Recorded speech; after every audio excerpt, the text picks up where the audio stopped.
கார்த்திக் ரேவதி சீரியல்ல என்ன நடக்க போகுதுன்னு பார்க்கலாம் வாங்க வீடியோக்குள்ள போகலாம். துர்கா கல்யாணம் நின்னதுமே சாமுண்டேஸ்வரி, துர்கா நீ கவலைப்படாத, நான் ஒரு நல்ல பையனா பார்த்து உனக்கு கல்யாணம் பண்ணி வைக்கிறேன்னு சொல்றாங்க. அப்ப நவீன் வந்து நிக்கிறாரு. அப்ப நவீனை பார்த்ததும் சாமுண்டேஸ்வரி சரியான கோபத்துல, டே நீ இங்க எதுக்குடா வந்த அப்படின்னு திட்டிக்கிட்டு இருக்காங்க. இதை பார்த்த துர்கா சொல்றாங்க, அம்மா அவரை திட்டாத அப்படிங்கிறாங்க. என்னடி அவனுக்காக நீ எதுக்கு வக்காலத்து வாங்குறேன்னு கேட்குறாங்க. ஆமாம்மா அவர் திட்டாத, அவர் நம்ம வீட்டு மாப்பிள்ளை, அவரை நான் கல்யாணம் பண்ணிக்கிட்டேன், அவர் தாம்மா என் புருஷன் அப்படிங்கிறாங்க. அதுக்கப்புறம் சாமுண்டீஸ்வரிக்கு வந்ததே கோபம், என்னடி சொல்லிட்டு இருக்க அப்படிங்கவும், ஆமாம்மா இதோ அவர் கட்டின தாலி என் கருத்தில் இருக்கு, அவர் தான் என் புருஷன், அவரை நீ எதுவும் சொல்லிடாத அப்படின்னு சொல்லிட்டு இருக்காங்க துர்கா. இதை கேட்டதும் சாமுண்டீஸ்வரி சொல்கிறாங்க, ஓடுகளி நாயே, நீ என் பொண்ணா, என் பொண்ணுன்னு சொல்லிக்க உனக்கு எந்த தகுதியும் கிடையாது. என் பொண்ணா இருந்துக்கிட்டு இப்படி ஒரு கோலையாக இருந்திருக்க, அவனை திட்டுனதும் உனக்கேண்டி அழுகச்சு வருது, நீ ஏண்டி இப்படி கண்ணீர் விடுற, எனக்கோ குடும்பத்துக்கோ யாருக்குமே தெரியாமல் நீ அவனை கல்யாணம் பண்ணிக்கிட்டு, அதுவும் ஓடி போய் கல்யாணம் பண்ணிக்கிட்டு, ஓடுகாலி யாருக்கும் தெரியாமல் கல்யாணம் பண்ணிக்கிட்டு, இப்போ எவ்வளவு தைரியம் இருந்தால் நீ ஏன் முன்னாடியே அவனை நான் கல்யாணம் பண்ணிக்கிட்டேன்னு சொல்லுவேன், அப்போ நான்லாம் இருக்கிறதுக்கு என்னடி மரியாதை, எப்படி கல்யாணம் நடந்ததுன்னு கேட்குறாங்க. துர்கா நடந்த விஷயங்களை சொல்கிறாங்க. அடி பாவி, இவ்வளவு நாளாக நீ எங்ககிட்ட மறைச்சு வச்சிருந்தியாங்கிறாங்க. நானும் நவீனும் கல்யாணம் பண்ணிக்கிட்டோம், அப்போ தான் கார்த்தி மாமா எங்களை தேடிக்கிட்டு வந்தாங்க, அவர் வந்து எங்களை திட்டுனாங்க.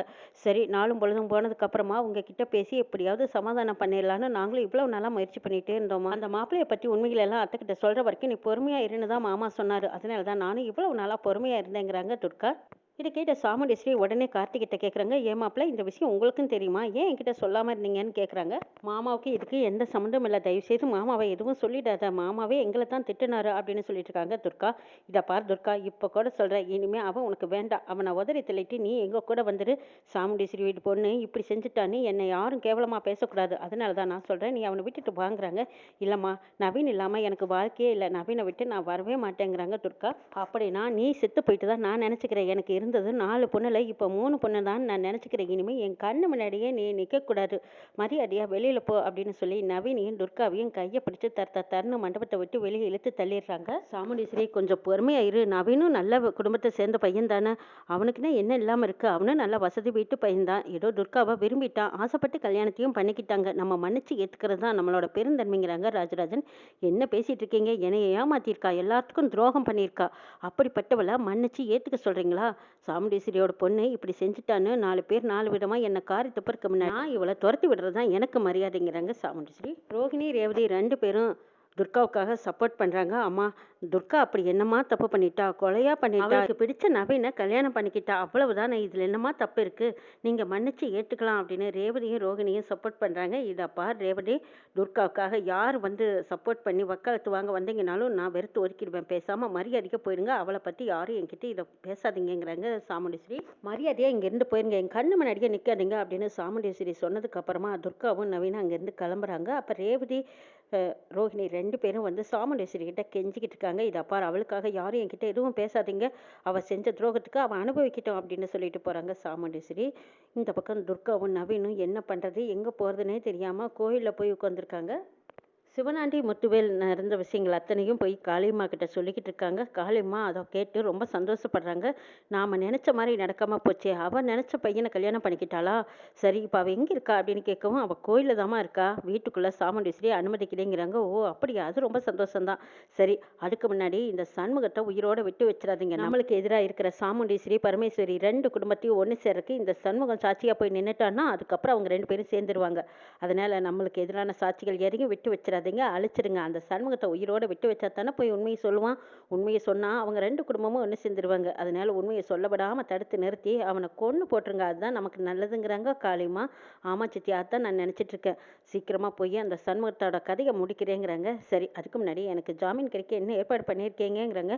நாங்களும் பல வாக்கில் எல்லா இடத்துலையும் போய் பார்த்துட்டு தான் சித்தி இருக்கோம், எப்படியும் வக்கீலை வச்சு நாங்கள் ஜாமீனில் உங்களை வெளியே எடுத்துடுறோம், கூடிய சீக்கிரம் எடுத்துருவோம், கவலைப்படாதீங்கிறாங்க. சரி சிவனாண்டி, நான் எப்படி இருந்தாலும் வெளியில் வந்துடுவேன், அதை பற்றி ஒன்றும் கவலை இல்லை, ஆனால் அந்த சண்முகத்தோட கதையை முடிச்சுட்டு வந்து எங்கிட்ட சொல்லுங்கிறாங்க. சரி சித்தி, நாங்கள் பார்த்துக்குறோம் அப்படின்னு சிவனாண்டியும் முத்துவேலும் சண்முகத்தை பார்க்க போகிறாங்க.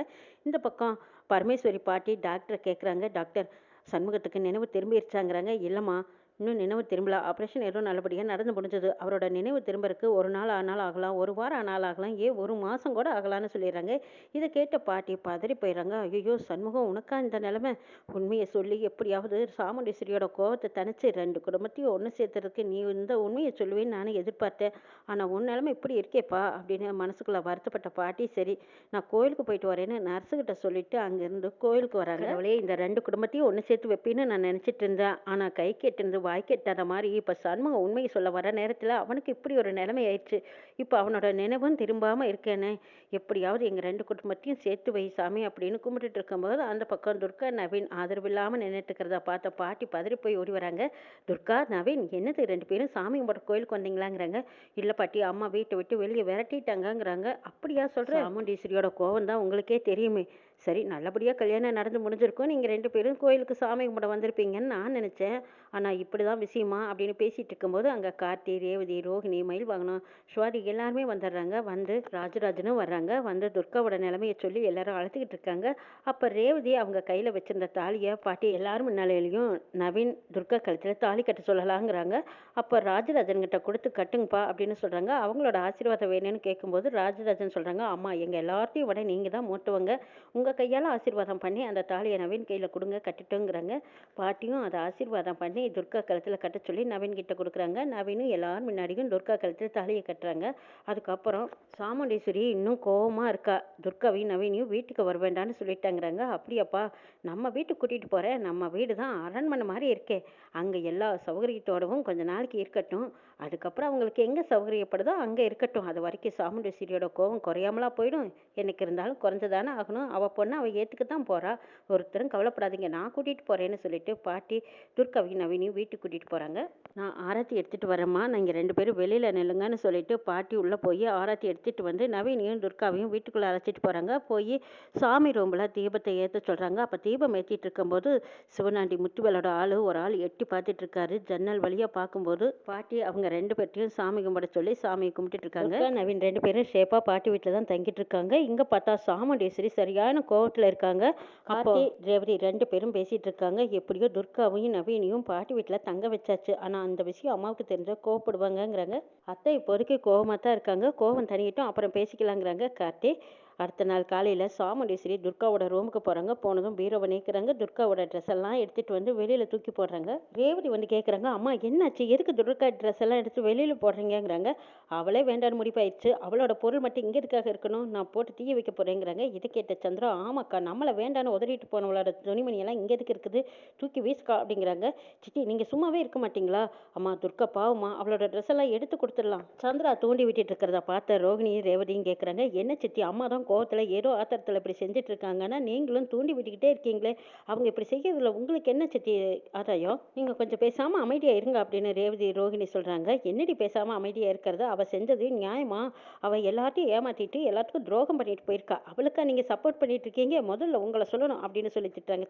சந்திரா சாமுண்டீஸ்வரி தான் கோவத்தில் இருக்கான்னு தெரிஞ்ச நீ தூண்டி விடுற மாதிரி ஏன் பேசிட்டு இருக்க, பேசாமல் அமைதியாக நிற்க முடியாதாங்கிறாங்க. மாமா என்ன பேச்சு பேசிட்டு இருக்கீங்க, அப்போ துர்கா செஞ்சதெல்லாம் நியாயம்னு நீங்கள் நியாயப்படுத்துறீங்களா, மயில் வாகனம் இதையெல்லாம் பார்த்துட்டு சகல அத்தை இந்த அளவுக்கு கோவப்பட்டு நான் பார்த்ததே இல்லை, அவங்களை எப்படி சமாதானம் பண்ணுறதுங்கிறாங்க. கார்த்தி தடுக்க பார்க்குறாங்க. அத்தை இந்த மாதிரி எல்லாம் பண்ணாதீங்க, பாவம் துர்கா, அவன் என்ன கோவத்தில் தானே போயிருக்கா, கொஞ்ச நாள் போனால் சமாதானம் ஆகி வந்ததுக்கப்புறம் எல்லாம் சரியாக போயிடும், நீங்கள் அவசரப்பட்டு இப்படி எல்லாம் முடிவு எடுக்காதீங்கிறாங்க. இதை பாருங்க, நீங்கள் இந்த விஷயத்தில் தலையிடாதீங்க, துர்கா செஞ்ச துரோகத்துக்கு அவளை இனிமேல் நான் மன்னிக்கவே மாட்டேங்கிறாங்க சாமுண்டீஸ்வரி. துர்காவோட ட்ரெஸ்ஸு, அவங்க வச்சிருந்த புக்ஸு, அது இதுன்னு வச்சிருந்த அத்தனை பொருள்களையும் போட்டு எல்லாரும் முன்னாடிக்கும் தீய வச்சு கொளுத்துறாங்க சாமுண்டீஸ்வரி. எல்லாருமே பரிதாபமாக பார்த்துட்டு இருக்காங்க. என் சந்திரா மட்டும் சந்தோஷத்தில் இருக்காங்க. என்ன எல்லாரும் பார்த்துட்டு இருக்கீங்க, அதுதான் அவளையே மனசுல இருந்து அழிச்சாச்சு, இனிமே அவள் இந்த வீட்டுக்குள்ளே வரவே கூடாது, வாங்க எல்லாரும் உள்ள அப்படின்னு சாமுண்டீஸ்வரி கூப்பிட்டதுக்கப்புறம் எல்லாரும் பின்னாடி போகிறாங்க. என்ன டிரைவர் மாப்பிள்ள, எங்கள் அக்காவோட கோவத்தை பார்த்தியா, அவளுக்கு பொய் சொன்னால் பிடிக்காதுன்னு இப்போவாது உனக்கு புரியுதா, நீ இது வரைக்கும் நடிச்சிட்டு இருக்கிற நாடகத்துக்கு எங்கள் அக்காவுக்கு மட்டும் இந்த உண்மை தெரிஞ்சா என்ன தண்டனை கிடைக்கும் தெரியுமாங்கிறாங்க சந்திரா. அதெல்லாம் இருக்கட்டும், ஆனால் நீங்கள் கூடவே பிறந்த நீங்கள் உங்கள் அக்காவுக்கு நீங்கள் செஞ்ச துரோகம் என்னங்கிறது தெரிஞ்சா உங்க நிலைமை என்ன ஆகும் தெரியுமா? நீங்க உங்க புருஷன் கூட போய் சேர்ந்து வாழாம இப்படி கள்ளத்தனமா காதல் வச்சுட்டு இருக்கீங்களே, இது மட்டும் சரியாங்கிறாங்க கார்த்தி. சந்திரா கார்த்திய மறைக்கிறாங்க. கார்த்தி அட சரிதான் போ அப்படிங்கிற மாதிரி போயிடுறாங்க. இங்க துர்கா அழுதுட்டே இருக்காங்க. அப்ப பாட்டி வந்து சொல்றாங்க, இத பாருமா, உங்க அம்மா பிடிவாதக்காரி. உங்க அம்மாவோட பிடிவாதம் தான் உனக்கே தெரியுமே. 25 வருஷமா எங்க மேல சரியான கோவத்துல இருக்கா. உங்க பாட்டியோட சாவுக்கு நாங்க காரணம் இல்லைங்கிறது தெரிஞ்சும் அவகிட்ட நாங்க எடுத்து சொல்லியும் பார்த்தோம். ஆனா ஏத்துக்கிற மாதிரி தெரியல. உன்னோட விஷயத்திலையும் எப்பதான் மனமிறங்கி வருவான்னு தெரியல. அந்த கடவுள் தான் எல்லாமே சேர்த்து வைக்கணும்னு அவங்க சொல்றாங்க பாட்டி. துர்காவும் நவீனும் பாட்டி வீட்டுல இருக்கிற விஷயத்த அந்த உள்ளூர்காரர் ஒருத்தர் ஒண்டி பார்த்துட்டு வந்து சிவனாண்டி கிட்ட போய் சொல்றாங்க. சிவனாண்டி, ஓஹோ அப்படியா விஷயம், கிளவியா கூட்டிட்டு வந்து வச்சிருக்கா, இருக்கட்டும் அவளுக்கு வச்சிருக்க வேட்டா அப்படின்ட்டு சிவனாண்டி உடனே சந்திராவுக்கு ஃபோன் பண்ணி இந்த தகவலை சொல்றாங்க. சந்திரா உடனே சிவனாண்டி கிட்ட ஒரு ஐடியா கொடுக்குறாங்க. அந்த நவீனை யாருக்கும் தெரியாம தூக்கிருங்கிறாங்க. என்ன சந்திரா சொல்ற, தூக்கிட்ட பிரச்சனை ஆயிடாதாங்கிறாங்க. பிரச்சனை பெருசா வெடிக்கும். துர்காவுக்கு எங்க அக்கா மேல பெரிய சந்தேகம் வரும். எங்க அக்கா வந்து கேள்வி கேட்பா. எங்க அக்காவுக்கு துர்கா மேல சரியான கோபம் வரும். ஒருத்தர் மாத்தி ஒருத்தர் கோபத்துல சண்டை போட்டுட்டு இருப்பாங்க. அம்மாவும் மகளும் சண்டை போட்டுட்டா எப்படி இருக்கும் தெரியுமா? அதை பார்த்து ரசிக்கணுங்கிறாங்க சந்திரா. நவீன் பாட்டி வீட்டுல இருந்து வெளியில வராங்க. அப்ப சிவனாண்டி ஆளுங்க நவீனுக்கு பின்னாடியே போய் அவங்கள தூக்கிடுறாங்க. நவீனை தூக்கிட்டு போய் குடன்ல கட்டி போடுறாங்க. அப்பாடா சாமுண்டேஸ்வரி மேடம் சொன்ன மாதிரி செஞ்சாச்சுன்னு சொல்றாங்க. காதுபட சொன்னதுனால நவீன் இதை உடனே துர்காவுக்கு போன் பண்ணி சொல்றாங்க. அழுதுகிட்டே கார்த்திகிட்ட அம்மா நவீனை கடத்திட்டாங்கன்னு சொல்லி அழுகுறாங்க. அத்தை இப்படி எல்லாம் பண்ண மாட்டாங்க, நான் கண்டுபிடிக்கிறேன்னு சொல்லி கார்த்தி நவீனோட ஃபோன் சிக்னலை கண்டுபிடிச்சு நவீனை காப்பாற்ற வராங்க. என்ன நடக்குது நாளை